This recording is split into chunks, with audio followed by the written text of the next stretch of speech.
Hey guys, Vahlkx here, and today I'm going to go over my ultimate Viessa build. So I've been working on this for a few days now. I've got all the catalysts farmed up and added on this character. Got an activator as well. Mods are all built up, and I've kind of been experimenting like different kind of builds for it. I'm pretty happy with how it turned out. So just gonna get right into it and go over the build.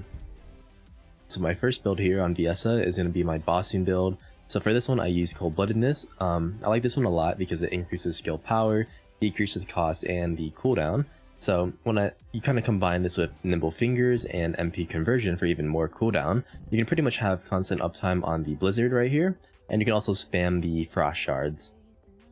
For my builds, I also like to have survivability, so I went ahead and put on increased HP, and I use Spear and Shield. I like the defense and the skill power that it gives. Following that, I find that having skill expansion for more range is pretty good, because for the most part duration is good on Viessa. I haven't seen myself really needing it, but you know, having more range is just so useful and just making your abilities actually be more reliable and like hitting the enemies. So I do like to add that on most of my characters here. Since Viessa had pretty good crit rate values, kind of starting off her stats, I went ahead and built some crit. So went ahead and used skill insight for more crit rate, used skill concentration for damage, and then of the two purple mods, I went ahead and used frontlines just to have more damage right there, because I feel like she already has enough crit rate for that. Following this, from my damage mod, I used focus on chill. You know, having chill skill power just increases the damage on her whole kit, and I just prefer using focus on mods because they also provide skill cooldown. And for my final slot here, I use Dangerous Ambush. This one is great for bossing, especially because when they're in that kind of that down state, you get that 50% skill power bonus. So there is, you know, a substantial increase in your damage. And I did also try, you know, skill simplification in this slot, but comparing the two when I was doing my testing, you know, simplification, it takes out MP, so you're gonna have kind of less damage output, being able to like spam your abilities. But then on top of that, you know, there's not that power bonus. This is a power modifier, so I found it to have kind of less impact on my ability damage. So this is kind of why I run Dangerous Ambush instead. For my second build here, which is pretty much my mobbing build, I'd go ahead and use Absolute Zero. And it's important to know that when you use Absolute Zero, all these skills will actually turn into Singular. And so because of that, I actually do switch this slot right here to focus on Singular, gives me more damage and once again more skill cooldown. And then on here, I use Multi-Talented. Previously on my bossing one, I used MP conversion, but you don't really need all that cooldown. So Multi-Talented is perfect. You know, when you read it here, it says when a singular is active, you have attribute damage plus 30%. And just plain and simple, more damage right there.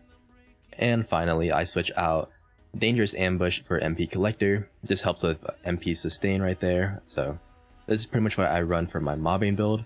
Now, if you wanted to, you can switch out some pieces here. So instead of like Multi-Talented, you could use Technician, and then you can switch out Focus on Singular for something like Spear and Shield. This will give you more survivability, and you'll have just slightly less damage, but it's still pretty effective. Now for my third build here on Viessa, it's kind of a work in progress, but I know it works pretty well because I tried it out in the betas. But pretty much, you're going to be using Cold Snap Watch on this one. So what's pretty good about this is that you can pretty much lock down like certain areas or choke points using this skill, and it does go through walls, so you can kind of position yourself in a way where you do have, you know, that choke point of killing the enemies, maybe like spawn killing them, but you can also kind of be protected, you know, with a wall. And so for this one, pretty much what I do is I max out the range with expansion and maximize range, and then I also put back the two cooldowns right here just to really make sure I can spam the ability, just having that, you know, constant uptime right there. And then MP Collector is there once again for more mana sustain. As for my Reactor, honestly, it is not the greatest thing at all, but it does the job just fine. So right now it's Fusion skill, that's good for just boosting my Q ability right there. But for the substats, I'd probably prefer like crit rate, crit damage. I'd also probably want to get one for tech, just to, you know, try out the Blizzard kind of spam, having more damage on my Blizzard skill. And then I'd also like to have one for Singular. That would be good for the Absolute Zero build. But like I said, this is perfectly fine. You know, it gets the job done, so I'm not like too worried, or I'm not really like prioritizing getting a better one at this moment. As for my components, I'm keeping it pretty simple, so I'm using 2 Polar Knight. This gives me, just chill skill power, pretty simple stuff, more damage.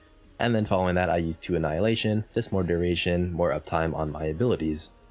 For the auxiliary power, something you're going to want to kind of roll for on the substat is pretty much always going to be max HP. I currently don't have that, but I'm trying to get one like that. And then something I like to have on MP based characters is MP recovery out of combat. This is pretty noticeable once you do use it, and it's honestly a nice kind of like quality of life, just having more mana in general, kind of having that better sustain with that. For the sensor, I look for max MP, pretty simple, the more MP you have, the more abilities you can use. And then for the second substat, just up to you to choose. I'll probably be looking for a resistance one. For the memory, you're for sure going to want to get defense on the substat, and then for this one, I'll probably be going for a elemental resistance once again. And finally, for the processor, this one that I have now is not the greatest, but I would prefer something like, max shield and maybe shield recovery, or honestly, probably just resistance again. And finally, for the weapon, I'm kind of just still using the Thunder Cage. I haven't built anything else up yet, but I do plan on making the devotion here. I have it maxed out there, but I still need to, make mods for it, put an activator, put catalyst, but that's a work in progress right now.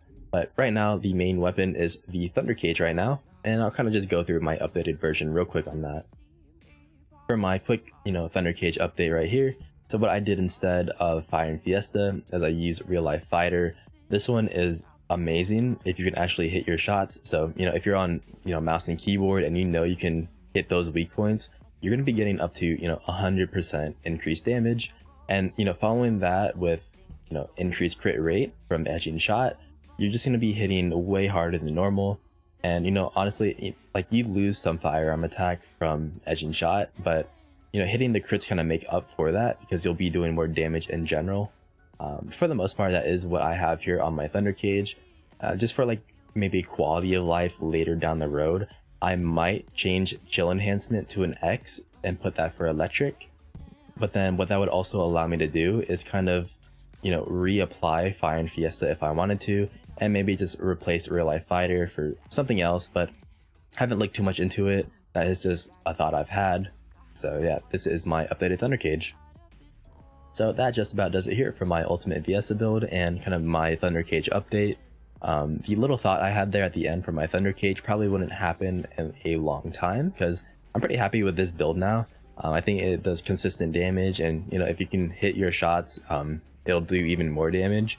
But yeah, that one probably won't change for a while. And for my ultimate Viessa build, I'm liking where it's at right now. I didn't want to like invest too much time or like resources into it, so I kind of like planned it, just did it, and honestly it worked out pretty well. But I hope this guide helped you guys out. I hope you guys enjoyed, and I will see you guys in the next one.